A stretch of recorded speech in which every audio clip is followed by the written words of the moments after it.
When we talk in terms of range and we talk in things about range anxiety, one of the most important things is the regenerative braking.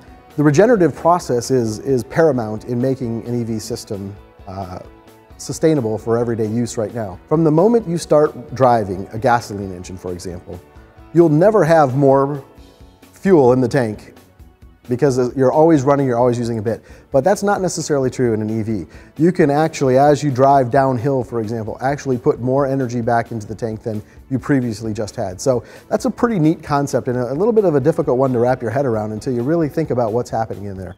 We get about 17 to 24% of the energy.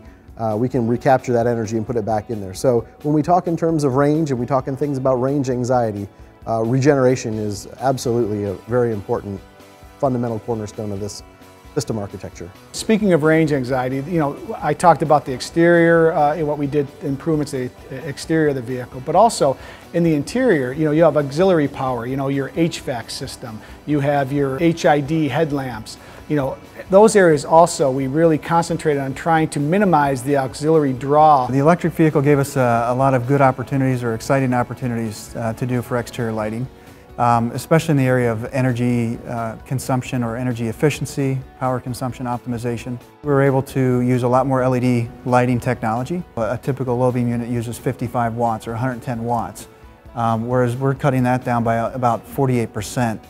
From a DRL, the daytime running lamp, we're getting about a 78% savings on that too. Power consumption is an important concept in EV vehicles, and as our customers are understanding this new technology, it's important for them to recognize that certain things other than driving, operating your headlamps, operating all of the ECUs within the vehicle, all those smart electronics, those have a power draw. Obviously, we need to run the vehicle, so those are part of the real life. But in addition to that, some of the things that you probably don't think immediately about would be, for example, your air conditioning or your heating. The internal combustion engines have always given off heat. That's part of what they do. It's actually part of their inefficiency, where we're not actually using that power from the gasoline to move the car. It's actually lost in heat. We don't have that on an EV vehicle, obviously. So we have to now look at a way to actually manufacture heat. It's important that when we think about energy management, we provide solutions to our customers to be a bit more judicious with their heating use. An example, we use about, say, on an average, to heat up a cabin from a very cold temperature, we might use 4 kilowatts of energy. Conversely, the seat heaters run about 86 watts of energy. It was important to us, I think, as a mobility provider, a mobility solution provider. I mean, that's what we are. We are a giant company that's global, that provides mobility solutions to the entire world.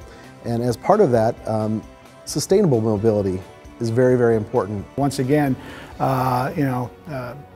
kudos to the engineers on this program. They did a great job in all areas, and to be honest, this vehicle wouldn't be where it's at right now without the expertise of the team that we put together for this program. It was great. It was great for me to see so many enthusiastic engineers and so willing to do whatever it took to bring this vehicle to where it is today. And hats off to them. They did a great job.